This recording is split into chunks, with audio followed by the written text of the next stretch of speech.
Ukiangalia hata hizi bodaboda zinaundwa inakuwa ni kama ya kwenda mbio mbio, ambao ndio wanazitumia ili wakuiba wizi. One of the victim wenye wasaa waivamiwa na wengi wanakuanga na mapikipiki. Nikaenda nikaongea na OCS na OCPD wa Kahawa West, na wakatuambia wata improve. Tukaenda tukaandikisha statement, and since that time up to date we have never seen any change. Right now, President William Ruto has arrived in Washington, D.C. in the United States for a major diplomatic and economic mission. Invited by the U.S. President Donald J. Trump, the Kenyan head of state is set to witness the historic signing of the DRC-Rwanda peace agreement, a key step towards bringing stability to the region, with Kenya playing a key diplomatic role in the region peace process. Now, the ceremony will also bring together President Felix Tshisekedi of the Democratic Republic of Congo and Paul Kagame of Rwanda. The agreement is seen as a major step towards ending decades of conflict in eastern DRC. President William Ruto is also scheduled to hold high-level bilateral talks with the U.S. officials focused on trade, investment, health, cooperation, as well as regional security. Additionally, while in Washington, D.C., the president is also expected to witness the signing of a new Kenya-U.S. health framework to strengthen universal health coverage and support Kenya's push towards a first-world economy, with emphasis on attracting public-private partnerships and investments.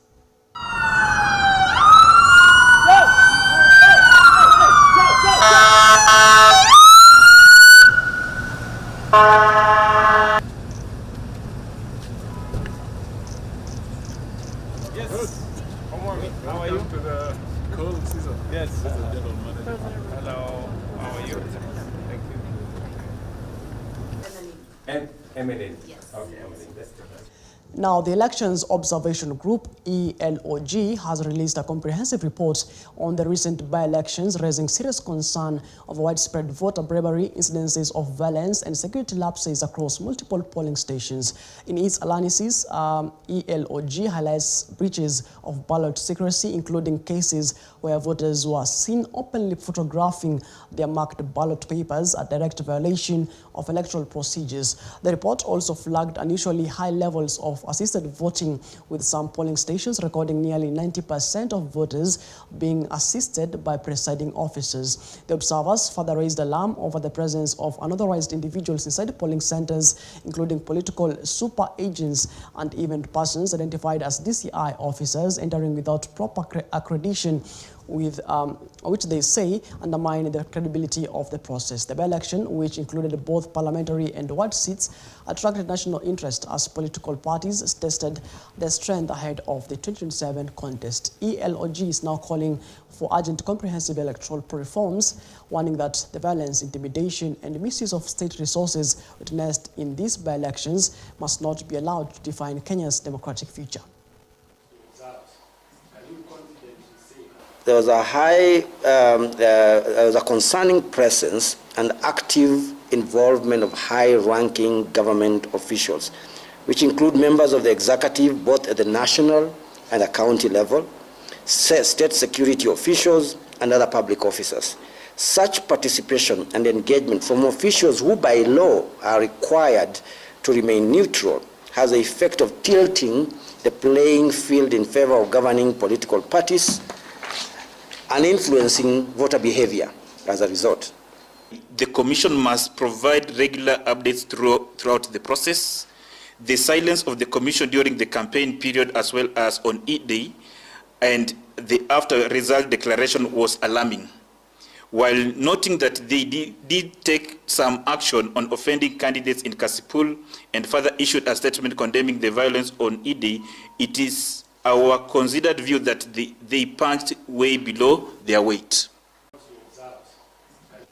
Right now, just days after the conclusion of the recent by-elections and the elected leaders sworn into office, a human rights group, Vocal Africa, is now threatening to take legal action against the Independent Electoral and Boundaries Commission that is the IBC and the Ethics and Anti-Corruption Commission, EACC, accusing them of failing to take stern action against those who violated electoral laws during the mini polls. Addressing journalists in Nairobi, the activists led by Hussein Khalid warned that after a 14-day notice, they will proceed to court to sue the two institutions. They claim there was government interference in the chaos witnessed in Malava, Mbeere North, and Kasipul, and are now demanding the resignation of state officers who they say actively campaigned for government-allied candidates. Vocal Africa has dismissed the entire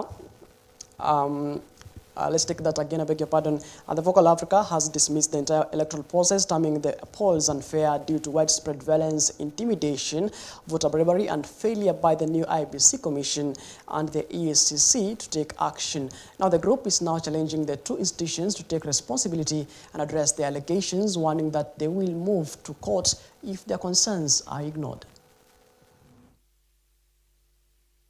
Zile sheria za uchaguzi zilikuwa zinakiukwa peupe na wanasiasa na wengineo ambao walikuwa wanajihusisha katika masala kama haya.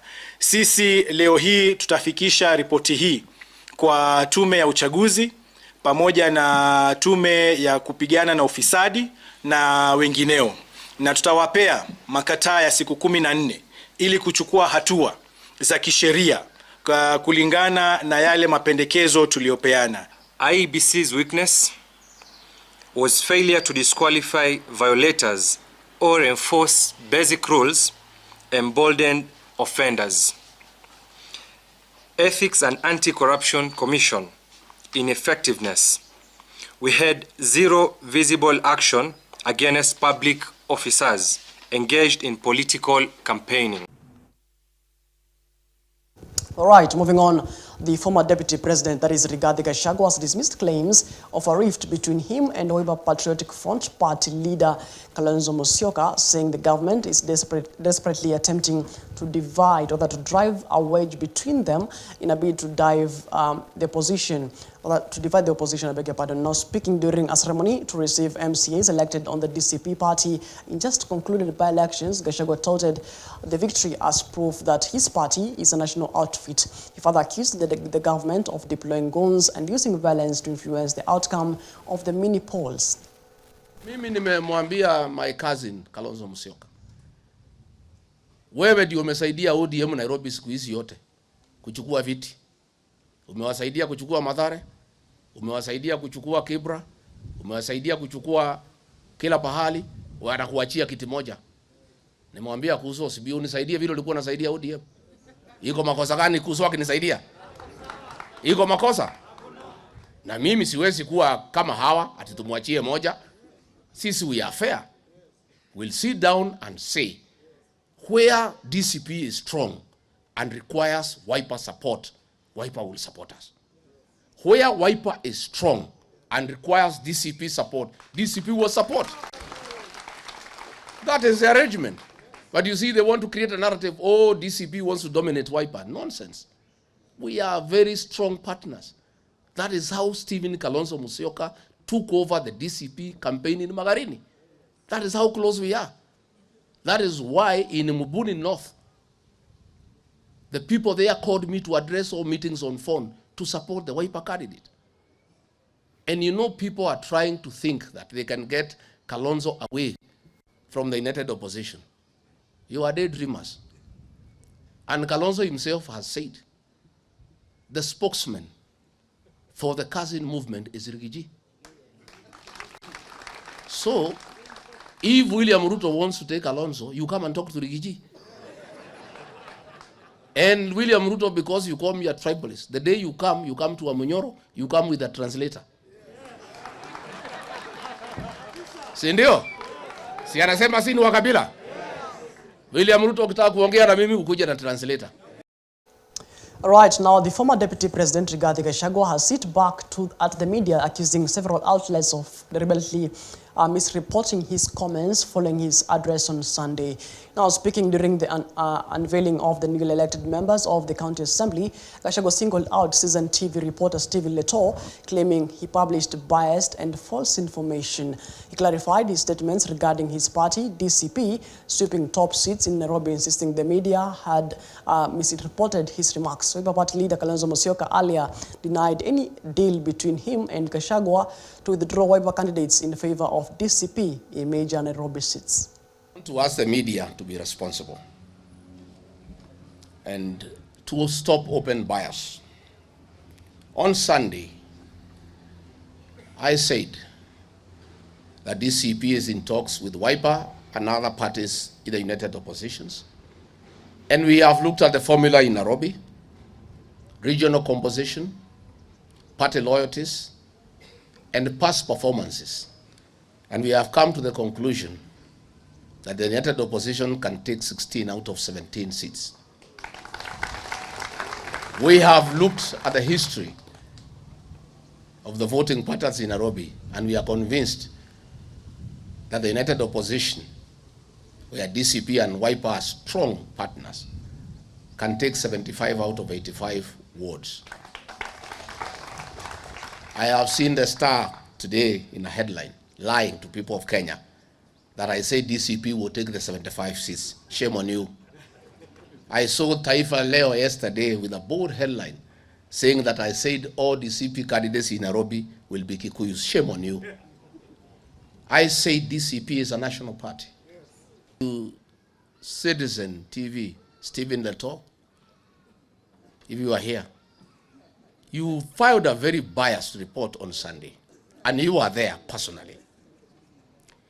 Criminals came and attacked us in church. They were driven away by Christians.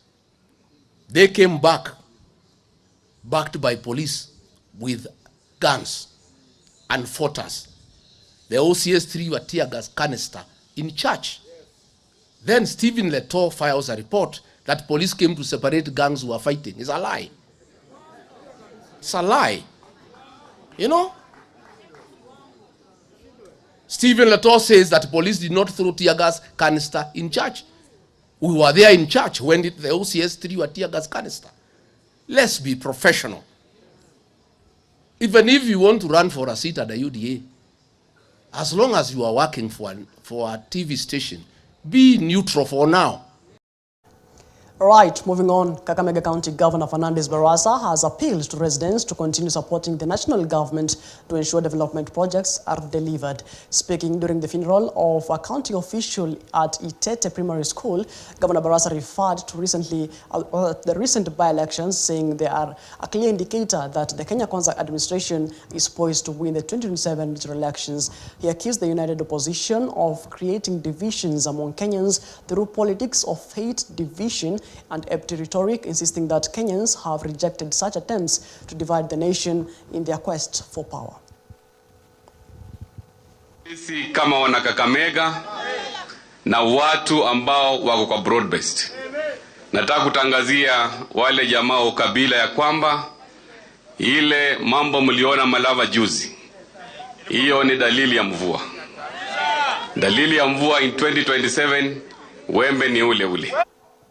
Right, moving on to health matters now. Machakos County is now starting at a potential healthcare crisis as doctors threaten to down their tools, citing the county government's failure to implement a previously agreed collective bargaining agreement on medical insurance and staff promotions. Charles Okumu, chairman of the Kenya Medical Practitioners, Pharmacists and Dentists Union, that is the MPDU in the Lower Eastern region, says the unions will issue a 21-day strike notice following consultations with the national officials. He castigated the county government for not being keen on health issues, calling for an immediate action, and stressed that unresolved concerns, including failure to streamline health insurance and delays in the universal health plan and staff promotions, have severely impacted healthcare workers, leaving them vulnerable.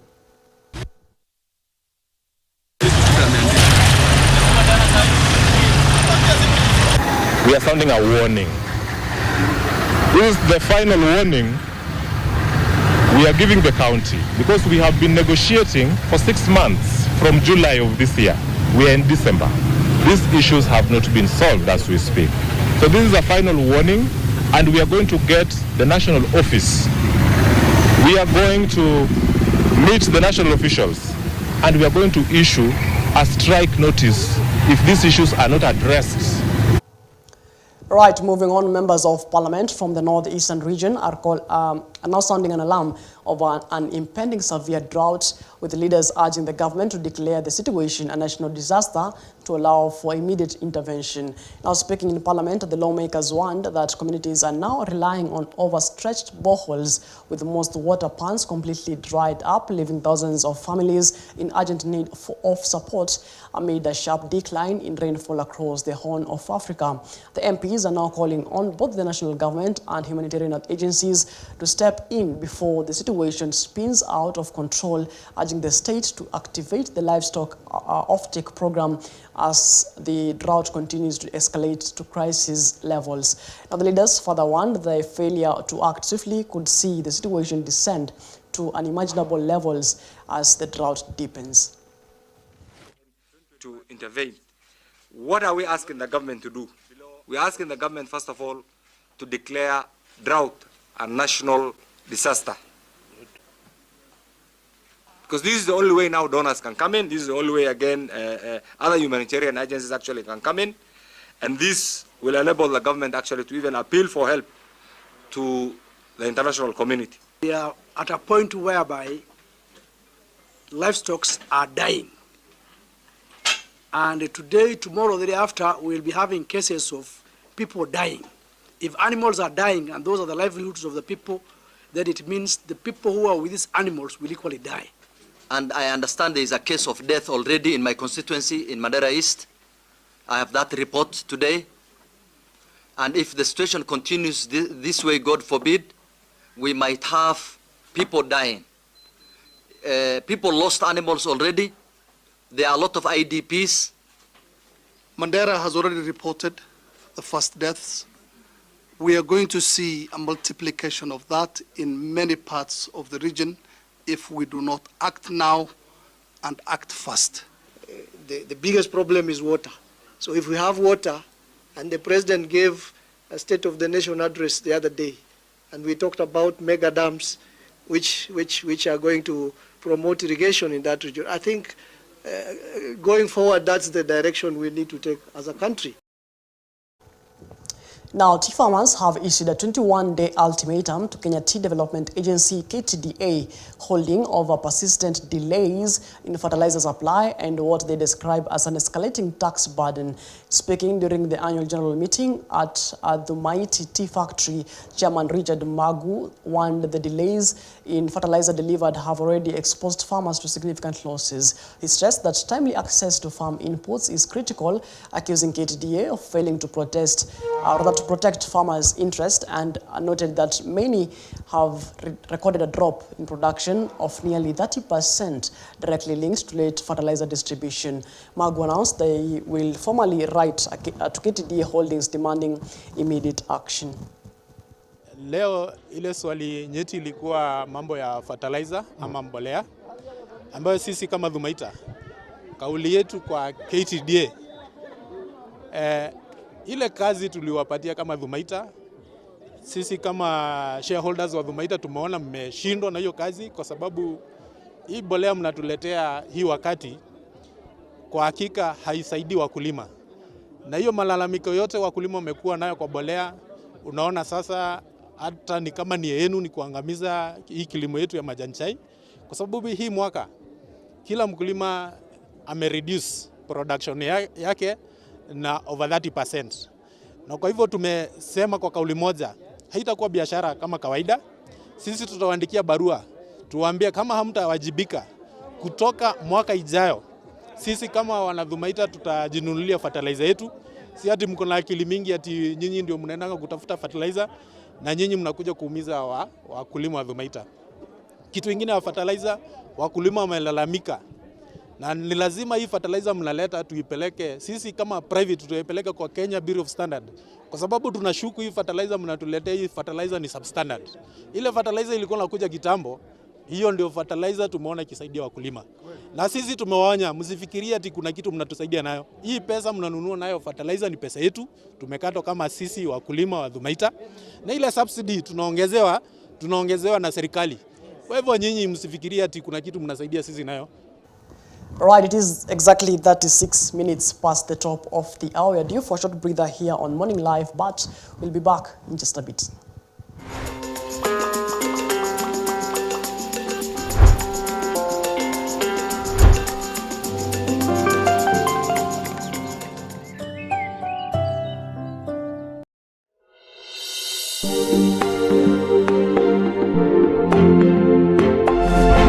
Is the former CS actually, forgetting his name, that is Justin Muturi, JB Muturi, is the flag bearer of the DP party where Newton Kariuki was, vying for that particular seat in Mbeere North where he lost to Leo Wamodende of the UDA party. Now, our opposition lost Malava and Mbeere North. Of course, there is a picture there of DCP party leader who doubles up as the former deputy president, who is Rigathi Gachagua, and of course there is a picture there of Leo Wamodende, who is the member of parliament for Mbeere North, and David Ndakwa for Malava. Now the Mbeere North and Malava constituency seats seemed the best bets for opposition candidates, but the ruling party won both, albeit with narrow margins. Besides the heavy state machinery, past voting patterns, clan politics, and population dynamics influenced the outcome of the polls. Now that's a story on page 4 and 5 of this particular newspaper, the Daily Nation newspaper. Let's take a look at what the former DP has to say in regards to them losing the Mbeere North seats. And a few weeks ago, by-elections and stars appear as aligned for the Democratic Action Party, that is DAPK candidate Malava, Mr. Seth Panyako. Similarly, anti-Kenya Kwanza narratives had gained currency in Mbeere North, consequently creating a perception that the seat was for Democratic Party's candidate, that is Mr. Newton Kariuki, to lose. But when the voters cast their ballots on November 27th, that was last Thursday, the two candidates lost narrowly to President William Ruto's United Democratic Alliance, that is UDA.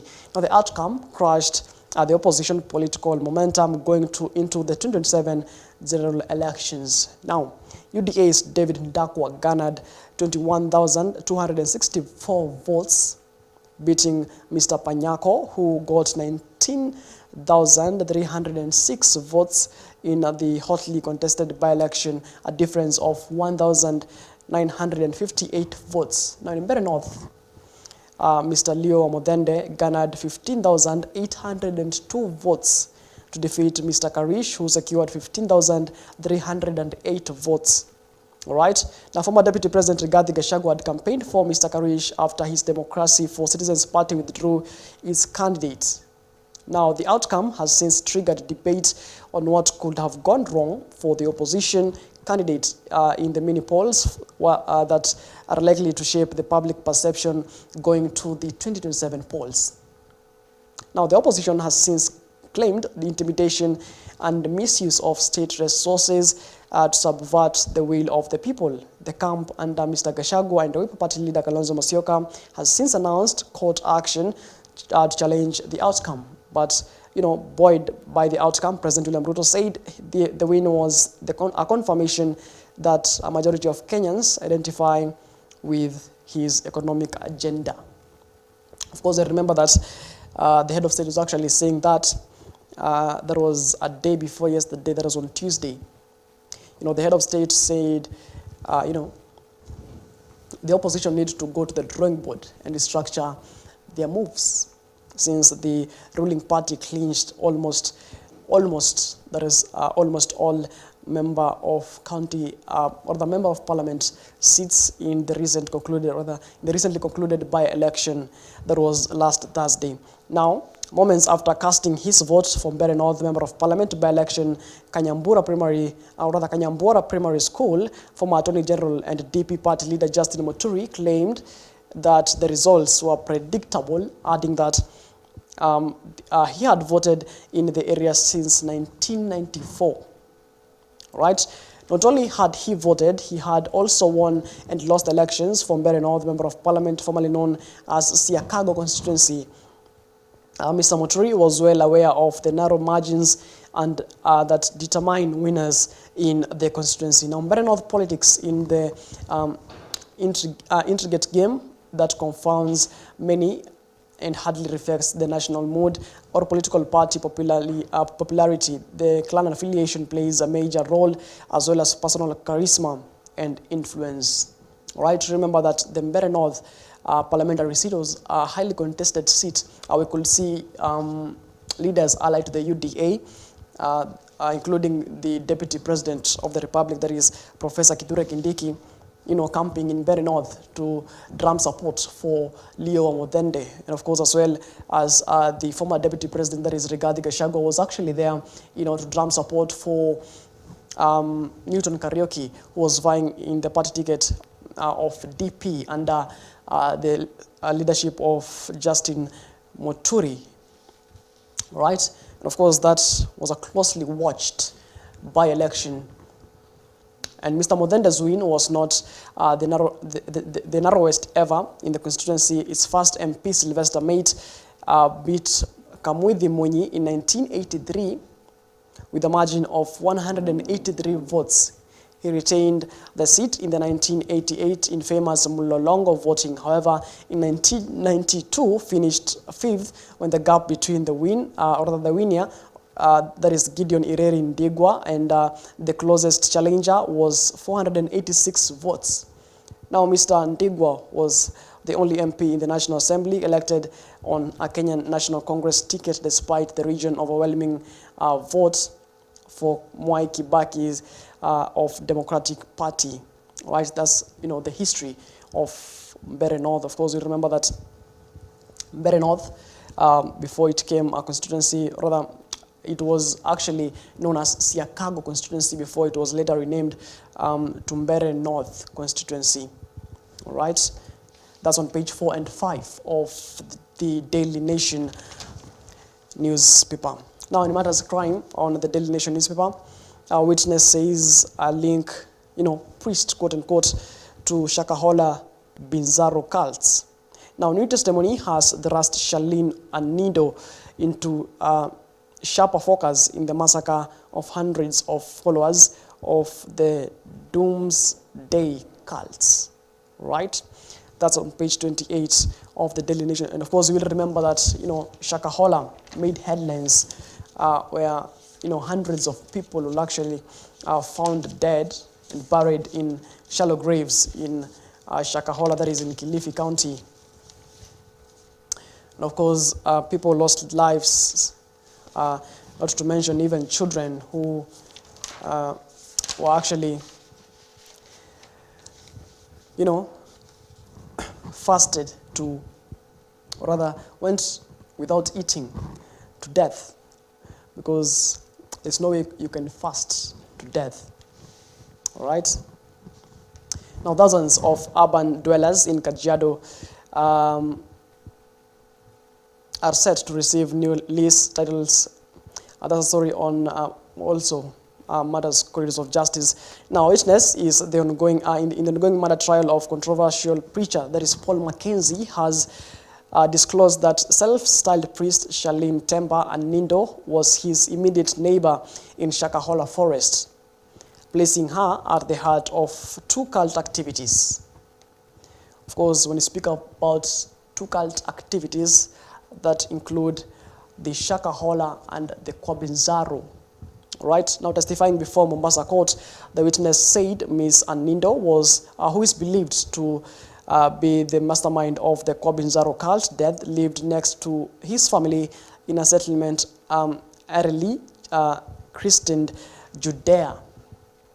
All right? Now, he told the court that he never spoke nor shared a word with her, yet Ms. Anindo's presence lingered a familiar silhouette among the forest's tangled paths. Now, Mr. Keith lived in Judea with his father, Gilbert Kea, his mother, Sijendi and his siblings. Evidence presented in court shows that Mackenzie had divided the expensive forest in what is quote-unquote biblical villages named after sacred sites such as Bethlehem, Nazareth, and Judah.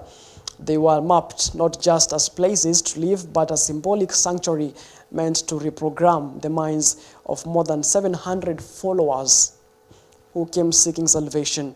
Now, the prosecution argues that the naming served as a dual purpose to reinforce the perceived spiritual significance of the forest and to cultivate a sense of divine destiny among Mackenzie's followers, known as Wateule, meaning the chosen ones. All right. Now, the interdoctrinated faithful Shakahola was not an ordinary Kenyan forest, but a sacred realm where they awaited the immediate rapture, with which Mackenzie and his followers referred to as kunyakuliwa. All right. Now, the 8 settlements were Galilee, Judea, Bethlehem, Jerusalem, Emmaus, Sidonia, Tiru, and Sikare. Every follower was allocated land and settled in one of these villages on arrival. All right. Now, each village was actually managed by what is quoted close cabinet of trusted Mackenzie loyalists, including Smart, Derry, Mwakalama, and Evans Colombe, Syria. Now, Mackenzie himself lived in Judea, from where he monitored operations and held Saturday meetings under a tree. The Kithi family moved to Judea in early 2022. After leaving Malindi town, his confirmation that he knew Miss Anindo's strength and state of positions, that she was among those rescued from Shakahola in 2023, or among those narrowly escaped the police dragnets during the operation, and that led to the arrest of hundreds of followers of the outlawed Good News International Church, which is actually allegedly linked to the controversial preacher that is Paul Mackenzie. And of course, we'll remember that when this actually made headlines years ago, the followers of Paul Mackenzie used to say, they were fasting to meet Christ, right? Quite unfortunate to say, even learned people who had degrees had to burn their degrees, to burn their documentations, to go and fast, quote unquote fast, and quote unquote fast to meet Christ. Right? Quite unfortunate doctrines people are following out here. Right? Now the case is still in court. Mackenzie is in the custody of police, and the case continues. Of course, hundreds of Kenyans, died in Shakahola, and you will remember that, when this particular story made headlines, you could see bodies being exhumed from that particular forest, the Shakahola forest. Even the media was actually barred from, recording the scenes later on. That was actually later on, after the discovery of the Shakahola forest. People could travel from far, all right, even from Nairobi and, up country to go to Kilifi to meet the controversial preacher that is Paul Mackenzie, and of course to fast, right? The families of, those who went missing said, their family went and never came back. It's quite an unfortunate story, and we hope that justice will be served to the families of the bereaved, all right? You should be cautious of, the churches you attend. Now, have you ever thought, still, on matters church, have you ever thought of Holy Communion as a business? Now, listen to this particular story. Now, how the Holy Communion has become a profitable business. That's a story on page 3 of the Daily Nation. Now, church services cannot proceed without Holy Communion, certainty that underpins this secret but dependable business supply wafers, grape juice, and sacramental wine across Kenya. Now, run largely by individual traders and small manufacturers, the business relies on recurring on renders from churches that value consistency over price. All right. Now, demand is steady, margins depend on volume, and success is measured not by visibility, but reliability.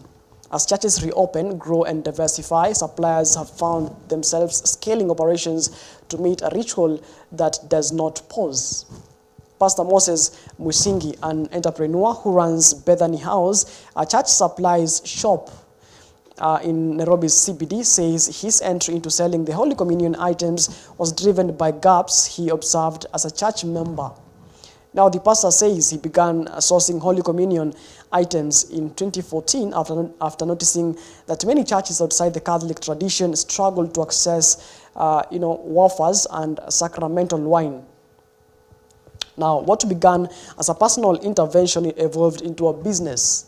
The activity initially was informal and driven by a scene of service rather than profit, but Bethany House was formally established in 2019 and was operated as an enterprise since.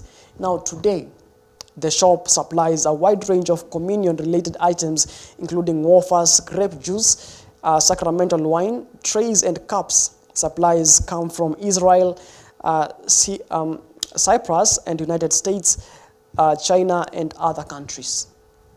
Now, home of fellowships and small Christian groups emerged as a strong customer segment during and after the pandemic. In a typical week, Bethany House supplies more than 200 organizations with volumes, varying by customer.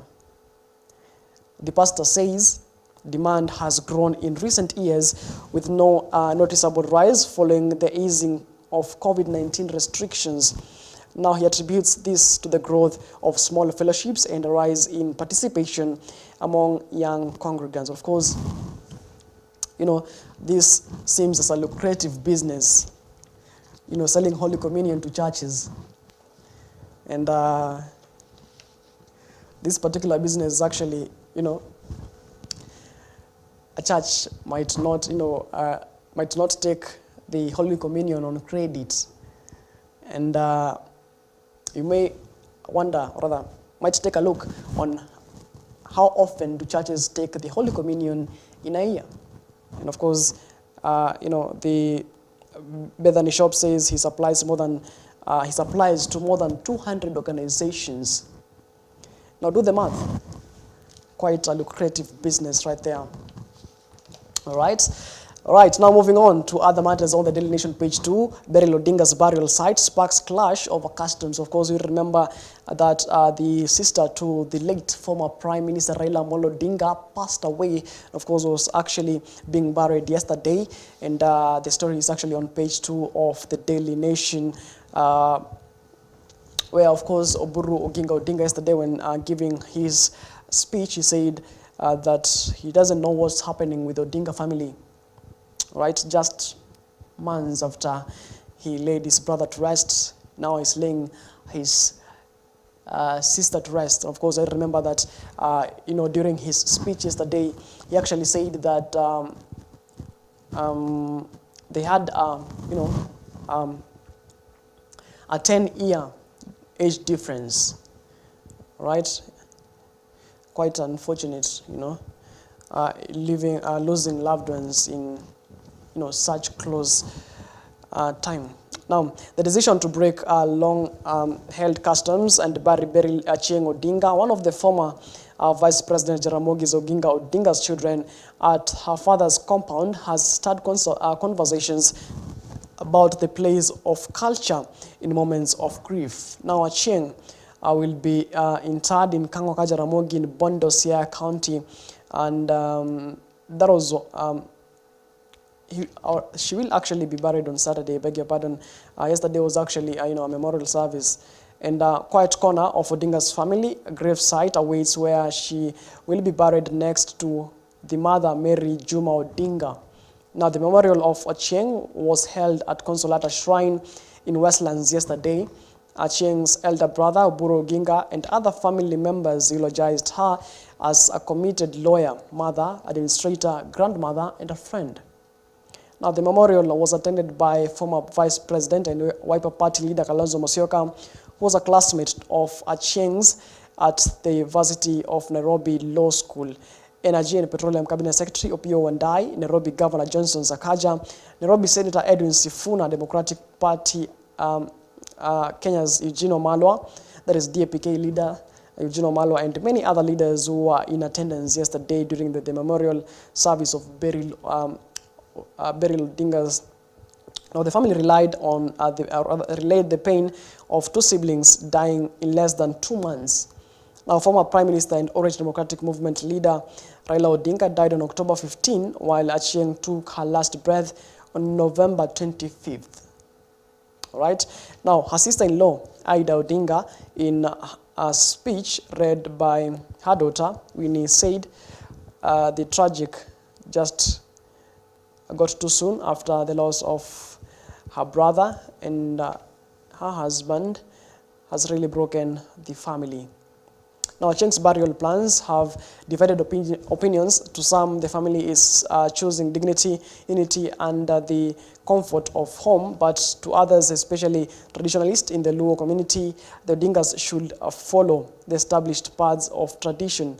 Achieng married to Agri Otieno Ambala in 1974, an aspiring lawmaker who died of heart attack at Kodiaga prison in 1985. Raila's memoir, The Flame of Freedom, details how he rescued Achieng from an abusive marriage and helped her settle in Zimbabwe. She divorced Ambala shortly before his death and married Zimbabwean John Tamisiari Mungwari, who has since died.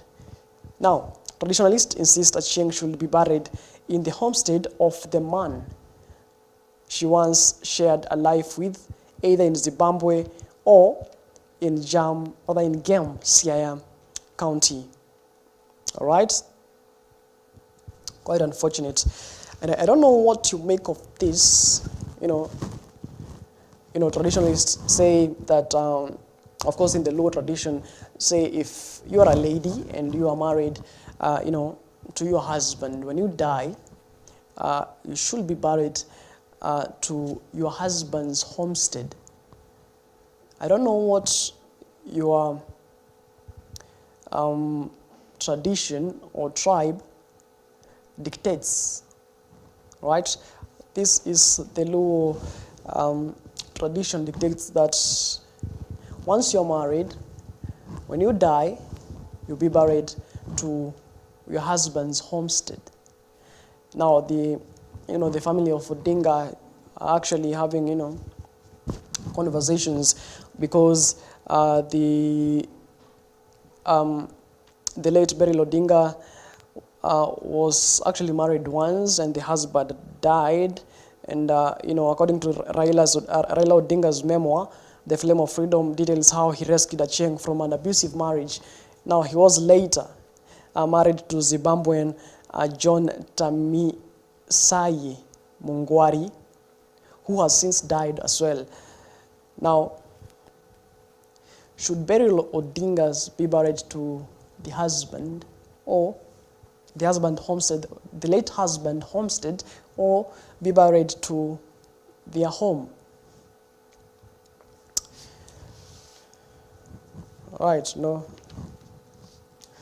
in this time in age, actually, what called the Gen Z era and the technological era, I don't think that people, pay much attention to tradition. But let me know what your tradition or tribe dictates through our SMS line to 3059. Right, now moving on to other matters. Police in Nakuru launched probe into killing of reformed gang member. And Davin Maruche got a call from around midnight on November 30th. A man's voice, on the other hand, said, "Enda uchukue mzigo yenu huko sewage, tumeacha huko." That would mean, go and pick your luggage we have left it at sewerage area. Now, Mr. Murashe's heart sank. She wondered what luggage she was being told to pick at night. She gathered courage and called back. Now, the response was devastating. And I said in the court, huyo ndugu yako tumemalizia, enda uko sewerage mchukue mwili. And of course, that would mean that we have finished your brother, go pick up his body at the sewerage area. Now, the caller's voice was not unfamiliar. It was one of her brother's friend. Now, true to the caller's words, Miss Murashe and others trooped to the sewerage area just meters from their parents' home in Kwaroda Estate, that is in Nakuru County, and they found a body of the 25-year-old Rogers. And according to Ms. Murashe, Rogers had spent the evening at a friend's house in Kivumbwini Estate, where he had been living since returning home from Kisii County earlier in the year. Now, at around 8 p.m. on the fateful day, neighbors reported hearing commotion outside. Then they saw a group of men dragging Rogers from his house to a white car, which sped off immediately. Now, some neighbors attempted to follow the vehicle, but the attackers reportedly flattened their motorbike tires before disappearing into the darkness. The family reported the matter to Rwanda Police Station, and the body was moved to Nakuru City Mortuary. Ms. Murashe said Rogers had called on Sunday morning asking to meet her in Bondeni. After football practice, he told her friend had taken his phone the previous day, and he was waiting, for them to return it. The two later had lunch. Nakuru County, that is the Nakuru County Police Commander Emmanuel Epuru said the death is being investigated. Ms. Sarah Owendi has not come to terms in the loss of her firstborn. She had the commotion outside her home shortly before her daughter broke the tragic news. And she added that the row between the son and the gang dates back to 2019. It's quite unfortunate how, how things happen. It's like a movie. Someone is being called, go pick up something, and then you're dragged from your house, and they flatten the tires of the neighbors before they put you in a car and speed off. It's like a movie. And then the next minute you are being called to pick up the body of your loved one. It's quite unfortunate how, some people have been in these recent days, and of hope that justice will catch up with them. All right? Also, missing politician found in Uganda. That's a story on page 3. And Mr. Shadrach Maritim, the politician whose disappearance had been linked to National Police Service Commission Executive Officer Peter Lelei, has been found in Mbale, Uganda. Mr. Maritim's appearance has deepened rather than ended the mystery surrounding his alleged abduction. That's a story on page 3 of the Daily Nation. All right? Quite a lot has happened in the country, yesterday and the better part of this particular morning. Sad stories, and of course, no good news so far. But let's see what the Standard has in store for us this particular morning. Now, switching gears to the Standard newspaper this particular morning, and top story on the Standard newspaper says Buijiwe, I believe that's the name of a person, dead or alive? A question on the Standard newspaper.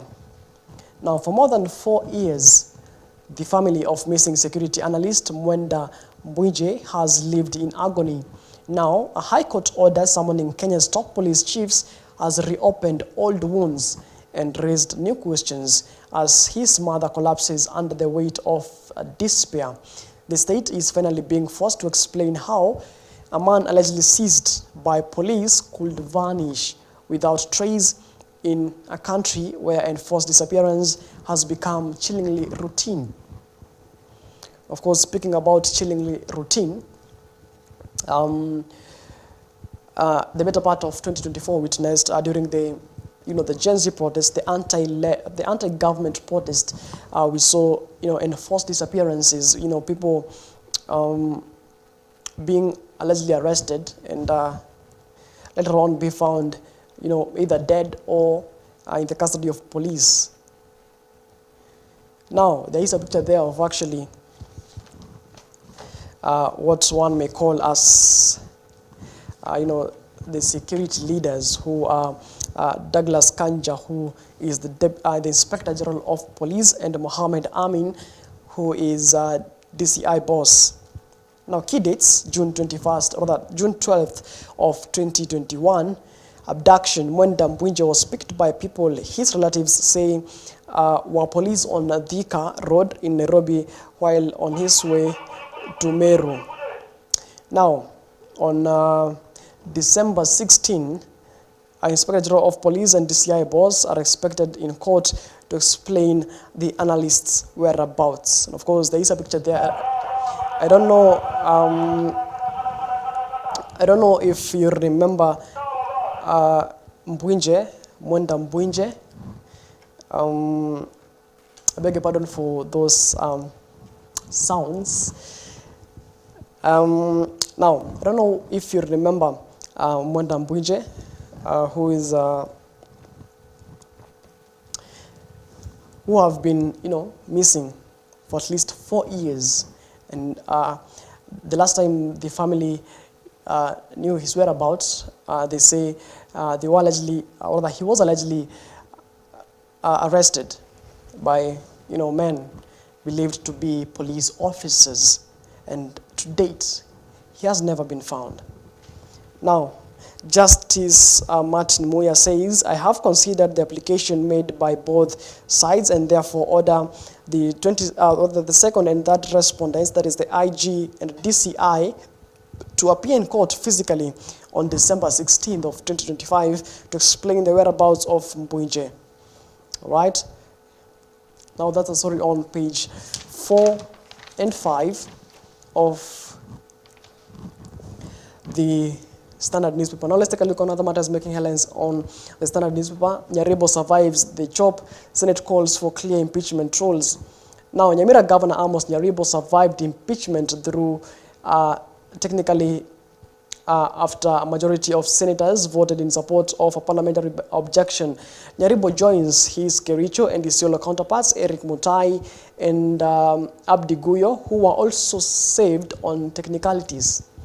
When he appeared before the Senate plenary yesterday, Nyaribo pleaded not guilty to all charges that led to his impeachment after 23 MCAs supported the motion moved by Bonyamatuta Ward Rep, that is Julius Matwere.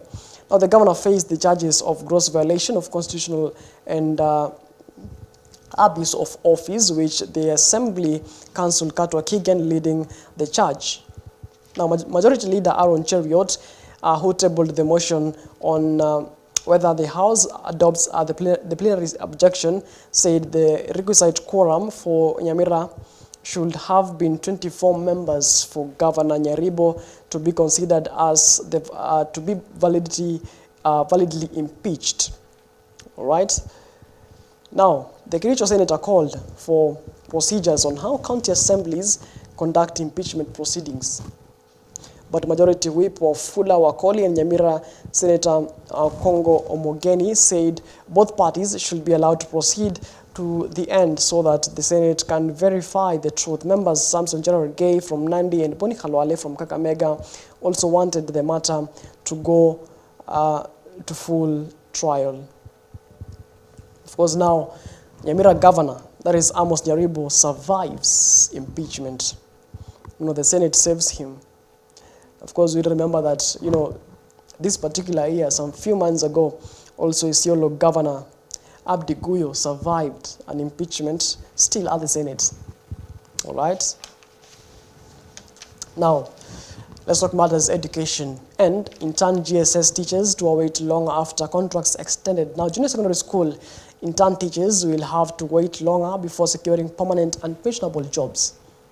The Teacher Service Commission has confirmed that the tutors will have to sign fresh one-year contracts, pushing their hopes of confirmation at least 2027.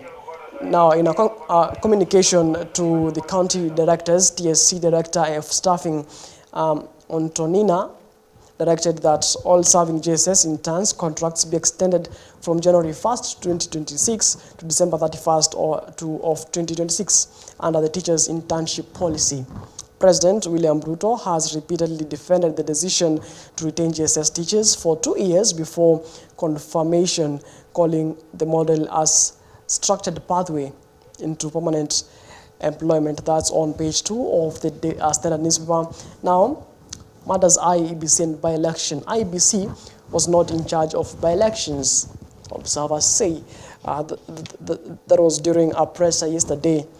And of course, could see the ELOG chair, that is Victor Nyongesa, right there, and the head of Secretariat Mulemo Sao during a presentation of a report on the just concluded by-election that was, they were having a presser yesterday, and the concluded by-elections was a flawed process, one of which observers' reports did not reflect the authority of the Independent Electoral and Boundaries Commission. A report by the Electoral Observation Group, ELOG, has documented a series of incidences that it said undermined undermined the integrity of process across the affected electoral units. And according to ELOG, the by-elections held last Thursday were marred by violence as witnessed in various elective areas, including Kasipul, Malava, Mbeere North constituencies, and Kariobangi North Ward. Now, he noted that these violations contributed to widespread voter apathy. The survey, which covered 22 electoral areas where by-elections were conducted, found that nearly half of polling stations turned away some voters. And according to the survey, 42% of the polling station rejected citizens who showed up to cast their votes for various reasons. ELOG revealed that 54% of those turned away involved voters presenting themselves as wrong polling station, convened by the Center for Enhancing Democracy and Good Governance. The partners included the Technical Working Group on Election, Kenya Correspondents Association, Mzalendo Trust, and Baringo County CSO Forum. Some 24% as well of voters at the organization's team of 100 roving observers reported that had their names missing from the voter registration, or rather the voter register. That's on page 3 of the Standard newspaper this particular morning. And of course, we could see that, the by-election which were held last Thursday, they were marred with violence. We could see in Malava constituency where a car was actually, raised down to ashes by, some people who were protesting. Also, in Mbeere North, we saw some scuffle between, leaders who went to oversee the process. We saw some scuffle between police and, the officials trying to, push back and forth with people who, seemingly want to erupt violence in Mbeere North. That was last Thursday. All right, now the ELOG says that the IEBC was not in charge of the by-elections. All right, that's on page 3 on the Standard newspaper. Now listen to this particular story. A man confesses to killing athlete. He claims wife paid for the murder. Now, prime suspect in the murder of marathoner Samson Kandi has confessed to an Eldoret court to taking part in the crime. Now, Vincent Kiprono Ngosose told Justice Ruben Nyakundi how he plotted and executed the murder on the night of October 3rd last year. Ngoso said that he was at the scene of the murder, as stated by officers from the Criminal Investigation Department in their report. Now, the suspect implicated the wife of the deceased in the murder and claimed that she is the one who had hired them to punish her husband for allegedly cheating on her. He further narrated to the court how the wife had called him 22 times on his mobile phone with the intention of planning a mission to teach her husband a lesson. He admitted that the whole scheme was coordinated and financed by the deceased wives following a long-standing domestic dispute with her slain husband. However, Ngoso did not disclose to the packed court how much money he was given after accomplishing the mission with his co-accused. He is charged alongside the deceased wife, Rose Rotich, and Jamlik Murgit. The wife of the late Athel T is said to have been working as a clinical officer at Kabarnet County Referral Hospital in Baringo County before her arrest and arraignment in over the murder incident. Now, the charge against them states that on October 3rd of 2024, they murdered Kandie at his Elgon View estate in Keses sub-county in Uasin Gishu County. The three had denied the charges of killing the athlete and had been spending days and nights waiting for their case in Eldoret GK remand prison since they were arrested last year. Now, Murgit, who was also linked to the murder, was sentenced to 6 years in prison after entering a plea bargaining with the Office of the Director of Criminal Investigation. Now, Eldoret Senior Principal Magistrate Peter Areri handed him a 6-year jail term after he pleaded guilty to the lesser charge of conspiracy to murder. The case is set to for December 15th to allow the court to scrutinize the probation officer's report. All right. Now, there's some, domestic issues where, a wife planned the death of the husband, because of he suspected that the husband was cheating on her. It's quite unfortunate, to take someone's life because of cheating. One can actually get a divorce if you're actually married legally, and it's quite unfortunate to see actually a lady, a wife, planning the execution of the husband. Quite an unfortunate story right there. And we hope that justice will be served to the slain athlete. All right, that's on page 3 on page of the Standard newspaper, Matters Corridors of Justice. Now, teachers to get rehabilitation services to address alcoholism. That's on page 2 of the Standard newspaper. Matters Teachers and Healthcare. Of course, you remember that teachers were actually, being told, they will be using SHA, that is the newly system for health insurance, that is the Social Health Authority, that is SHA, after, the recent one, which was called the defunct NHIF. Right, now the story of Mbwije Kanja Amin to appear in court over 2021 kidnap. That's on page 4 of the Standard newspaper. And of course, it goes all the way to page 5. Matters Politics on page 5 also. Matters Gachagua claims DCP influence is rising after 3 victories in polls. That's on page 5 of the Standard newspaper. And of course, lots are making headlines in the Standard newspaper this particular morning. Now you're up to speed with what you're waking up to this morning as far as news is concerned. My name is Martin Mashere. Many thanks for, of course, keeping us company until this particular minute. I believe that you're now up to speed in what's making headlines from across our 47 counties this particular morning. And of course, I'll be coming on later on in the day, even as we continue keeping you up to speed, those making headlines from across our 47 counties, and of course, across the borders as far as news is concerned. Your Faith Today is actually coming up next in the top of the hour.